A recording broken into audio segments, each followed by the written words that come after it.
물매긴 신도는 약 30명 정도 됐는데요. 한 달에 한 사람에게 기본 300만 원부터 많게는 1,000만 원까지 받았다고 합니다. 이렇게 받은 돈은 어이없게도 헌금이라는 명목으로 고스란히 오목사의 부를 축적하는 데 사용됐습니다. 네. 와. 신도들의 헌금으로 산 오목사의 차량들입니다. 네, 한두 대가 아니고 죄다 고가의 차량들입니다. 토지 몇 대야. 예, 이걸 수시로 바꿔가면서 탔다는데 중고 시세로만도 30억이 넘는 차량들입니다. 아유, 참 진짜 끔찍하다. 예, 소유한 부동산도 지금 수십만 평인데요. 사파이어. 예, 온갖 명품과 보석으로 치장을 했고, 와, 시계까지, 와. 사치가 대단했습니다. 와, 시계 봐요. 이게 다 신도들이 낸 헌금으로 이런 어머, 금목걸이. 물건들을 샀을 텐데요. 확인된 재산만 어림잡아 100억 수준입니다. 100억 수준입니다. 일 한 번 안 하고. 네. 열받다. 아이는 아이대로 낳고 돈은 돈대로 어디서 나는 벌어와야 돼요. 이걸 안 하면 내 와이프나 내 아이가 다치고 이게 뭐야? 네. 근데 지금 이 사건에서 가장 안타까운 사실은요. 이 집단의 실체가 밝혀지면서 그 결혼한 신도들이 낳은 아이들 있잖아요. 이 아이들이 부모한테 가지 못하고 부모와 분리되어서 보호소로 가게 됐습니다.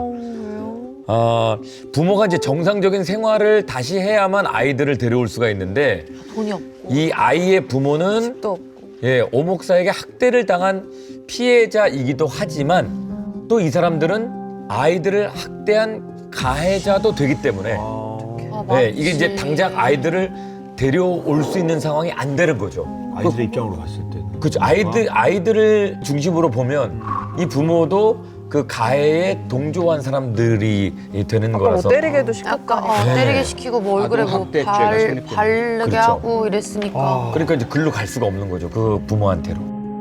그 아이들이 지금 생각하고 있는 자기들이 태어나서 생각해왔던 내용들, 교육받았던 내용들이 지금 다 잘못됐다라고 생각을 하면 정신적으로 얼마나 더 힘들까도 걱정이 되고. 이런 행동을 하는 사람들은 도대체 어떤 생각을 갖고 있다라고 생각을 하면 될까요? 각자 조금씩 차이는 있습니다. 아마 많이들 보셨겠지만 다큐멘터리에도 나오잖아요. 그 뭐 아가동산, 뭐 JMS, 다양한 형태의 사이비 종교가 있었고 그들의 교주들을 들여다보면 유사점이 있어요. 다들 열등감이 출발점입니다.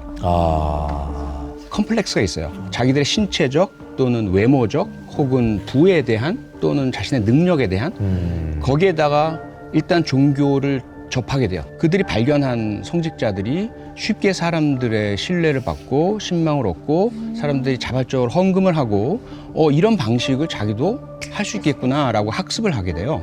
그리고 나서 그걸 자기들이 이제 실시를 해봤을 때 어쩌다 그게 성공을 하게 되잖아요. 그러면 그게 자기가 갖고 있는 열등감과 이상 행동들이 카리스마로 변화하게 됩니다. 그리고 나서 더 중요한 건 이들이 꼭 여기도 서울대 약사의 그 가족이 나오지만 다른 사이비 종교들에도 교수, 의사, 전문직 종사자나 다른 신도들이 그 사람만 보고도 혹 넘어갈 만한 유명인, 전문인, 고학력자들이 있어요. 그들을 먼저 포섭을 합니다. 그들의 약점을 이용해서. 그렇게 해서 단계적으로 해나가다 보면 무수하게 많은 사람들이 넘어가게 되는 그런 구조를 형성하게 되는 거죠. 거기다가 이제 이 안에 하고 있는 행동들을 보게 된다면 우리가 봤던 개별적 사이비 종교들의 모습들을 다 가지고 있어요. 맞아요.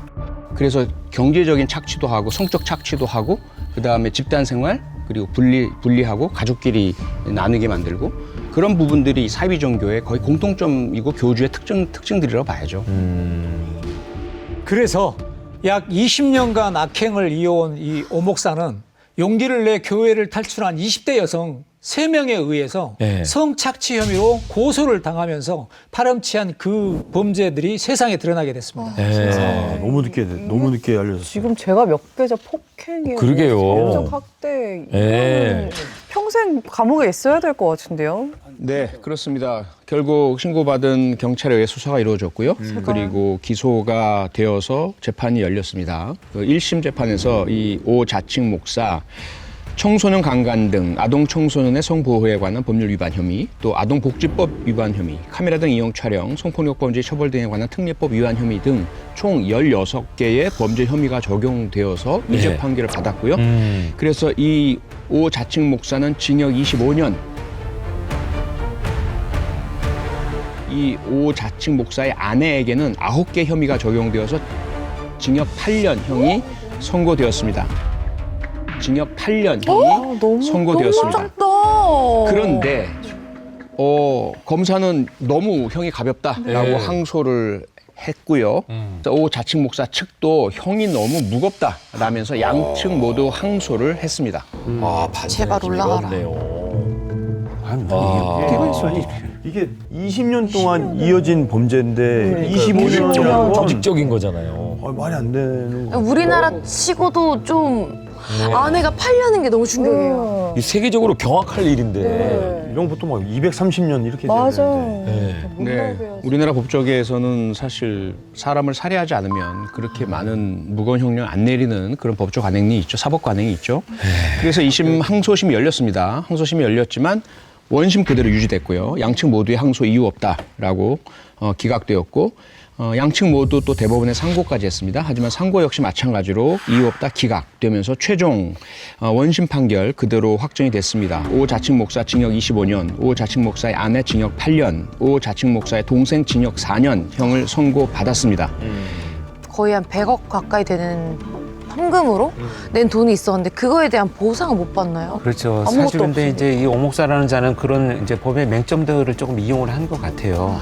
당시 피해자 6명은요, 이 오목사라는 자를 상대로 해서 민사 손해배상 소송을 내긴 했습니다. 그런데 현행법상 손해배상 청구권에 대한 소물 시효가 있어요. 이 시효가 불법 행위가 있던 날로부터 10년, 불법 행위로 인한 손해를 알게 된 날로부터 3년으로 정해져 있습니다. 그러니까 이런 시효들 때문에 어린 시절 오목사 교회에 들어가서 지내다가 성인이 된 이 피해자들은 대부분 그 소멸 시효가 다 지나버렸기 때문에 너무 안타깝다. 보상을 받기 위해서는 또 다른 많은 것들을 입증해야 되는 지금 과정이 남아 있는 거죠. 근데 지금 여기서 한 가지로 좀 추가로 말씀드릴 게 있는데요. 이 자칭 오 목사에게 아들이 있네요. 그 예, 부부 근데 사이에 예, 아들이 있습니다. 근데 이 아들 역시 아버지처럼 미성년 신도들을 성추행한 혐의로 1심에서 징역 3년을 선고받고 지금 항소장을 제출한 상태인 것이 밝혀졌습니다. 와, 진짜 이 집은 자체가 다 성적으로 뭐가 있네. 그야말로 부부 사랑이 가족 범죄입니다. 그거밖에 지금 없으니까. 부부가 함께했고 또 남동생 거기에다가 지금 이제 대를 이어서 아들까지도 비슷한 범죄들을 하고 있는 상황이네요. 네, 그래서 사실 이런 범죄로 인식도 못하고요. 자신들이 하고 있는 것들에 대해서 이거 정말 피해자들한테 어떤 죄책감이나 이런 것이 전혀 존재하지 않는 그냥 자신의 삶의 방식의 행위들이다라고 이렇게 생각하는 파렴치한 자들이라고 봐야 되겠죠. 이게 가족 범죄의 가장 무서운 게 뭐냐면 누군가 처음 시작을 하잖아요. 대개는 뭐 아버지든 나이가 많거나 그 가족 소외가 높은 사람이 시작을 합니다. 그리고 거기에 저항하지 않거나 동조해서 따라가는 가족들이 생기고 자녀가 생기고 그러면 어떻게 되냐면 처음에 시도한 자가 나머지 가족들에 대해서 가스라이팅을 합니다. 합리화를 하는 거죠. 이건 그렇게 나쁜 게 아니야. 그리고 우리 가족은 이렇게 해서 살아야 해. 특히나 이런 종교 범죄를 저지를 경우는 그 종교 자체가 자기들의 종교도 다른 종교와 유사하다라고 주장을 합니다. 남들 다른 종교들도 이렇게 해. 대형교회 목사 봐. 세습하잖아. 이렇게 하면 이제 그렇네. 우리도 이렇게 해도 이건 나쁜 짓이 아니라 종교 활동이네. 라고 하는 거고. 그다음에 이제 앞서도 손해배상의 어려움을 권일용 프로파일러가 설명을 했지만 또 하나 어려운 게 뭐냐면 이걸 속여서 혹은 강제로 뺏었느냐 입증이 대단히 어렵다는 거예요. 신도들이 알아서 스스로가 소위 말하는 갖다 바친 형태이지 않습니까? 그러다 보니까 이들 가족 범죄자들도 그걸 합리화의 바탕으로 삼는 거예요. 우리가 언제 뺏었니? 우리가 언제 훔쳐왔니? 아니잖아. 자기들이 와서 우리를 믿고 준 거잖아. 그러므로 우리는 이건 나쁜 짓이 아니야. 이렇게 돼서 서로 같은 의식을 공유하게 되면 가족끼리 똘똘 뭉쳐서 함께 범죄를 저지르게 되는 거죠. 그럴 수 있겠네요. 마음에 고통이 있는 사람들을 아주 교묘하게 이용을 하는 범죄입니다. 정말 힘든 사람들에게 잘못된 믿음을 강요하고 또 다른 사람들의 삶을 무참히 파괴한 이 오목사 같은 사람들의 행위, 특히 많은 피해자가 어린 아이들이었다라는 점이 정말 마음을 무겁게 만드는데요.